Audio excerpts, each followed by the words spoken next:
Hello. This is the last lesson in the fourth fetter. And the idea is that you have done the 10 pointers, the recording that we did about that you have gone through every single pointer, you have worked with it with your guide or in your group, you have watched the sofa sit where Todd and I are talking about the 10 pointers and had a different angle to it. And this one is then the lesson that is asking you some questions that, again, I would like for you to talk with your guide about, talk with friends about, talk about in groups or with people that you can twist and turn these questions and see where they land. We are leaving the fourth fetter about wants with these questions. So this is the last chance you get to work with the cravings and with the wants. So make sure that you're honest about it, and if there are anything that needs to be looked into more, then use this opportunity to take a question and see how that can help you in looking deeper. But the first question is, before you work with the fourth fetter, how would you describe a want and a desire to someone who has never experienced it? And now, how would you describe a want and a desire to someone who has never experienced a want? And if you have watched the 3 continent of awakening about the fourth fetter, then you recognize this, because this was one of the things that we talked about. And it's about realizing that underlying belief that we have, that this moment can be any different. The wants are really playing into that. So you have a situation, things are as they are. And instead of looking at that, and if there's something, that you don't want the way that it is, and you then have a want, something that you really would like to change, look at where that is pointing. And one of the reasons that we have this question now, it's the part about realizing the difference in perception that we have regarding a want. That before we start to work with the fetters and before we look at wants, things like ambition and striving and all of that are like qualities that is emphasized in society. It's things that are really, really positive. If you're ambitious and you're going for it and all of that, it's deemed as a very, very positive thing.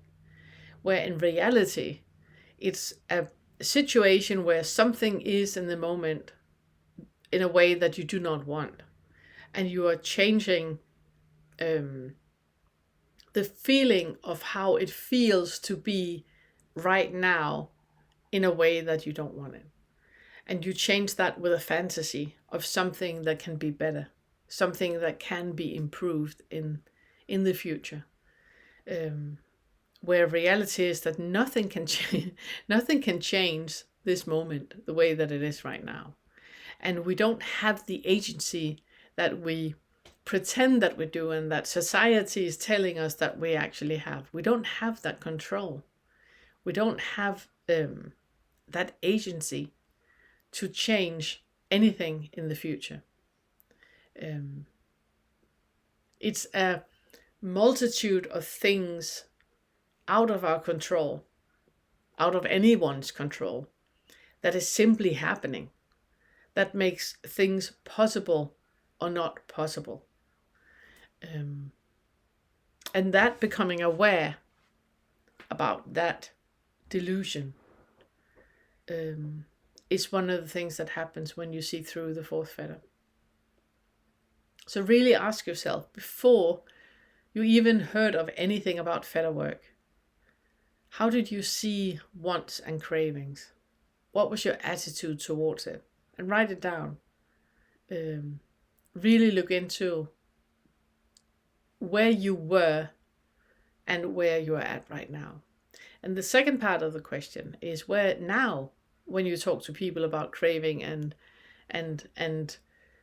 desire and all the things you want, where's that coming from? How do you actually see what it is pointing to, and do you follow that into where it's pointing. It's always pointing kind of like into a trauma that needs, that needs your attention, something that needs your love and compassion and kindness. Every time we have anything that we want to be different than what is right now, it's always the trauma that's talking. It's trauma talk. So just follow that trauma talk into the space that needs your compassion and your love and your kindness. Yeah. And the second question, what part of your want had the hidden agenda of creating a better you? And that idea that there is a version of a me that is how it is now, and then there's a better version. There's something better, something where that you is smarter and more skinny, or have gained more muscle, or more intelligent, or how did the wants that you had, how did you want them, that version of you, to become a better you, an improved you?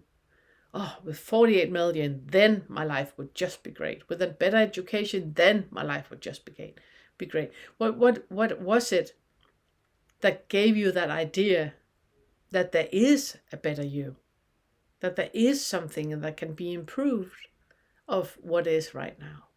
And the next question is, how do you experience that nothing is missing and nothing needs to happen, and wants are only a diversion? And this one is really, really important. And it's especially important. It's an important question when we talk about trauma. As you know, I put a lot of emphasis about trauma. The way that I see trauma, it's that there's something happened at a point in our lives where we didn't have the intellectual and the emotional and the psychological maturity. So we experienced something that created a contraction in the body, either, physically with muscles that never got developed, or with a belief that was like, became a foundation of us. And anytime we believe that something can be improved, it's pointing towards that. When you believe that this moment can be experienced any different, you're missing the point. But I also want to say, when you believe that this moment can be any different, it's because trauma is talking. So go with it. Go with it. Listen to what it is that the trauma is saying. Listen to, the bubble of reality around you and the mirror in front of you. What is it that you are saying to the mirror that can be different? That's trauma talking. And go with that, really follow it through the woods, in what it's pointing to, and meet yourself with compassion and love and kindness, and just stay with that.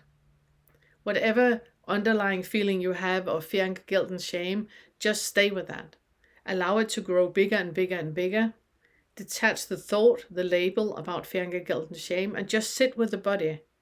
Because that is what didn't happen when it was needed for you. So at that point in time where you needed that reassurance, that is what is up right now. And that is why you think this moment can be any different. And that is what needs your attention. That's what you need to stay with. And just allow it to be there. And the thing is, for every single thing that you realize that you want you to be different, that this moment can be different and can be better, the future can be better, that's trauma talking. When you no longer need for the future to change, and you no longer need for the past to be any different, and whatever you perceive is completely fine, you are aware that it's just your perception, then this moment doesn't need anything. Nothing needs to be added or subtracted. It is as it is, and it's completely fine. Then all the traumas has been healed. Then you're in a place where No matter what comes up, it's fine. I'm meeting it with love. It's completely fine. No matter what comes up in you, in other people, it's completely fine. You have been in that space in you. You're not fighting with other people to agree with you. You're not fighting for something in them to happen. You can completely allow them to be as they are, because you know this moment doesn't need anything. There's nothing missing from this moment. So even when somebody's standing and yelling at you, they don't need to be any different. They are in the world the way that they need to be in the world. So are you. Obviously, I want to say, if you are in a dangerous situation, obviously move yourself from that. There's no need to to prove a point with staying with it in toxic relationships, for example. Get out. But in itself, the moment doesn't need anything. And you can stay. There's a lot to be said about toxic relationship. There's a lot to be learned. You know, the best teachers you can have is somebody that is really, really making you question what you perceive as reality. The next question is, how did you realize that wants are a thought, often covering up an underlying belief? And it's again pointing towards that point where you are here in this moment right now. Nothing is missing, nothing needs to happen. And when you have a want, a cravings for something, a cupcake, an ice cream, a better relationship, a better education, more money, whatever it is, all that you want, that you think that when you get it, there will be an improvement, all that is pointing to an underlying belief of either I'm not good enough, I deserve better, anything like that, you know, that is pointing towards. Be curious to what it's pointing towards. And again, it's about that bubble of reality, you know, it's about pointing into the starting point that you have in your life, that whatever you believe to be truth, that's just an underlying belief. It's just a belief that is shaping your reality. It's not how it actually is. It's only like that for you. And whatever you want is pointing very, very clearly at that underlying belief. What is that underlying belief? What is that underlying belief? Do you see that it's just a thought? It's just a thought. There's nothing real in it at all. It's just a thought. The next one is also really a good one. What did you used to strive for or have an ambition about that you no longer regard as important? And this one is one of those completely transformative insights that we can have. When we really truly realize that whatever we have an ambition about, it's just a diversion. There's something here right now that I don't want. And my ambition about something else, something better, something more, it's just a diversion from what is right now. So what, again, underlying belief are you trying to divert from and avoid becoming aware of by having ambition? And the next one is one of the ones that we are very, very outspoken about. And the question is, how did you incorporate the insight from your inquiries into your lived experience? And that is one of the things that I think is the most important thing when we talk about Fetter work. It's really taking it from that cerebral understanding, taking it from the cushion where you 4 times a day reflect on what do I think about that, into having it active in your life all the time, in your lived experience. What do I want right now? What is that pointing to? What in my underlying belief am I trying to divert from? So it's that making it alive in your life, because nothing will transform. And we can be ever so clever in a cave, you know, on a mountain and be enlightened there. The real deal is, how do you deal in a life with politicians and wars and mortgage, and how do you deal in life with that? Mother-in-laws, how do you deal in life with that? Body dysmorphia, how do you deal with that? Accountants, how do you deal with that?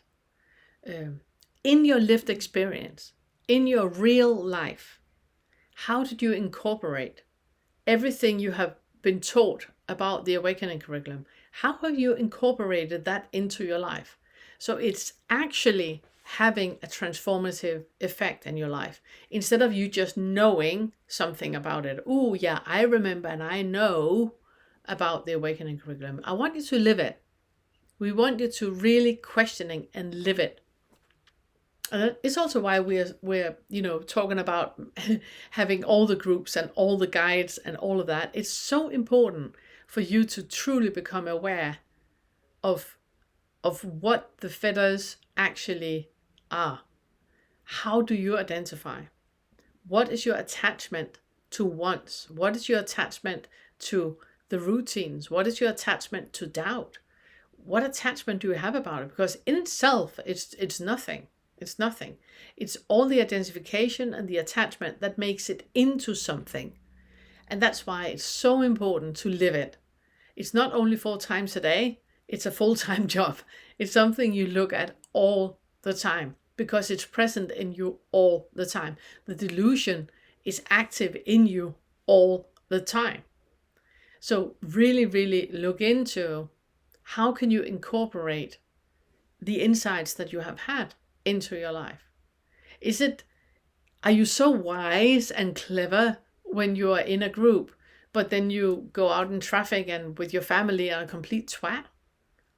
That does nothing. That does nothing.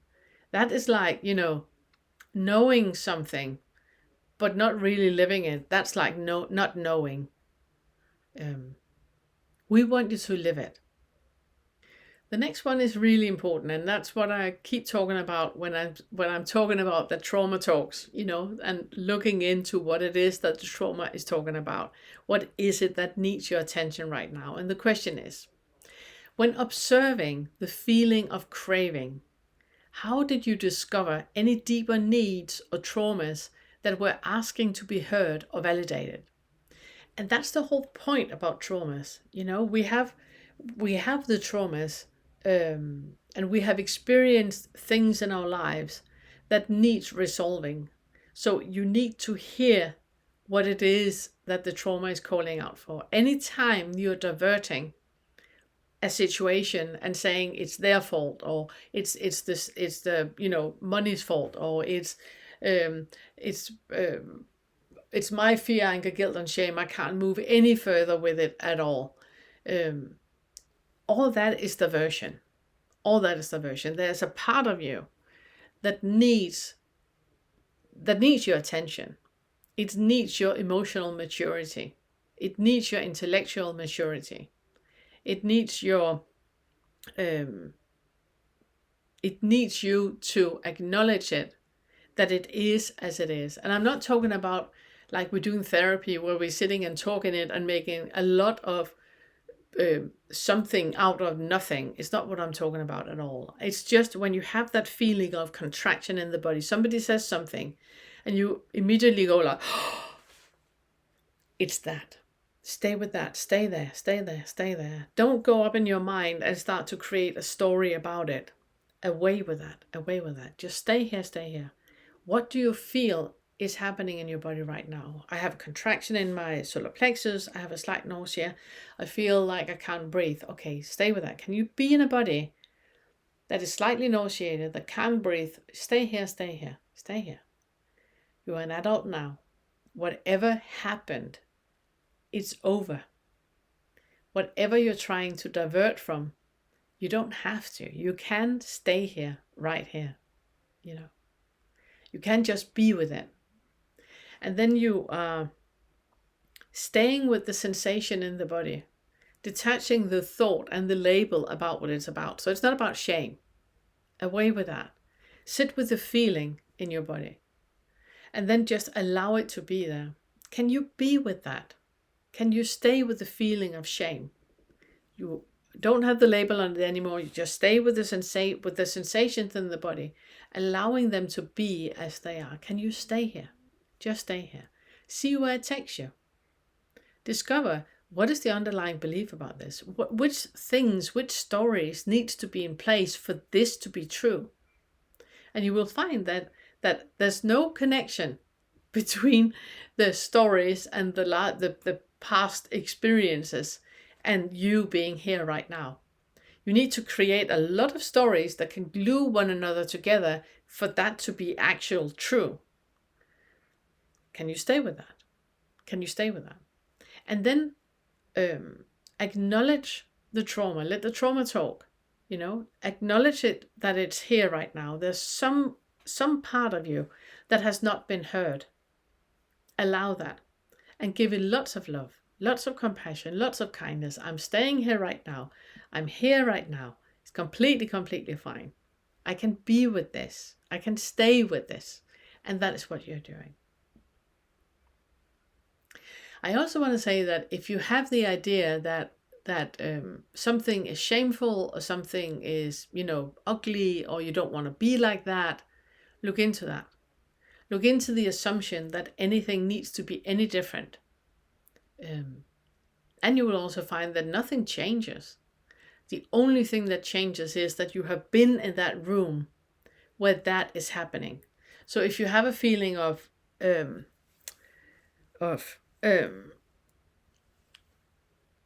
something being any different, you being any different, look into the need for that. What is it you hope will happen? What is it you hope will disappear and not be there anymore? Why is that? Why do you need to be any different? If this moment doesn't need anything, nothing needs to be added, nothing needs to be subtracted, how can you be so arrogant that you think that you need to be any different? It's like you are outside of this moment and you are particularly something. If this moment needs nothing, then how can you believe that you do? That you need something? It's immensely arrogant. Super interesting to look at. And it kind of taps into the part of the next question.